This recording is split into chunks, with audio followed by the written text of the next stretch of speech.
Friends, ಮುಂದಿನ ಪತ್ರ ಬಾಗಲಕೋಟೆಯಿಂದ ಬಂದಿದೆ. ಹರಿಣಿ ಹಾಗೂ ತುಷಾರ್ ಅವರು ಸೇರಿ ಒಂದು ಸುಂದರವಾದ ಕವಿತೆಯನ್ನ ಬರೆದಿದ್ದಾರೆ. ಏನ್ ಹೇಳುತ್ತೆ ಇವರ ಒಂದು ಕವಿತೆ ಅನ್ನೋದನ್ನ ನೋಡೋಣ. ಬಣ್ಣ ಬಣ್ಣದ ಚಿಟ್ಟೆ ಮನದ ಕಡಲಲ್ಲಿ ಹಾರುತ್ತಲಿಹುದು. ಬಣ್ಣ ಬಣ್ಣದ ಚಿಟ್ಟೆ ಮನದ ಕಡಲಲ್ಲಿ ಹಾರುತ್ತಲಿಹುದು. ಪ್ರೇಮ ತರಂಗಗಳ ಅಂಚಿನಲ್ಲಿ ತೇಲುತ್ತಿವೆ, ನೈದಿಲೆಯ ಹಾರಾಟವಿರಬಹುದು. ಪ್ರೇಮ ತರಂಗಗಳು ಅಂಚಿನಲ್ಲಿ ತೇಲುತ್ತಿವೆ, ಅದು ನೈದಿಲೆಯೇ ಹಾರಾಟವಿರಬಹುದು ಅಂತ ಹೇಳ್ತಿದ್ದಾರೆ.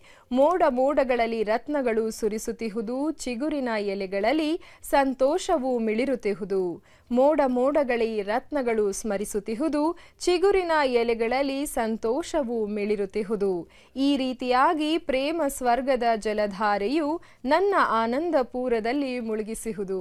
ಈ ರೀತಿಯಾಗಿ ಪ್ರೇಮ ಸ್ವರ್ಗದ ಜಲಧಾರೆಯು ನನ್ನನ್ನು ಆನಂದಪೂರದಲ್ಲಿ ಮುಳುಗಿಸಿಹುದು ಅಂತ ಹೇಳ್ತಾ ಇದ್ದಾರೆ. ಪ್ರೇಮ ಸ್ವರ್ಗದ ಬಾಗಿಲಲ್ಲಿ ಆ ಒಂದು ಜಲಧಾರೆಯಲ್ಲಿ ಮೇಯುತ್ತಿರುವ ಪ್ರೇಮಿಗಳೇ ಹರಿಣಿ ಹಾಗೂ ತುಷಾರ್ ಅವರಿಗೆ ಈ ಒಂದು ರಾಕಿಂಗ್ ರೊಮ್ಯಾಂಟಿಕ್ ಟ್ರ್ಯಾಕ್.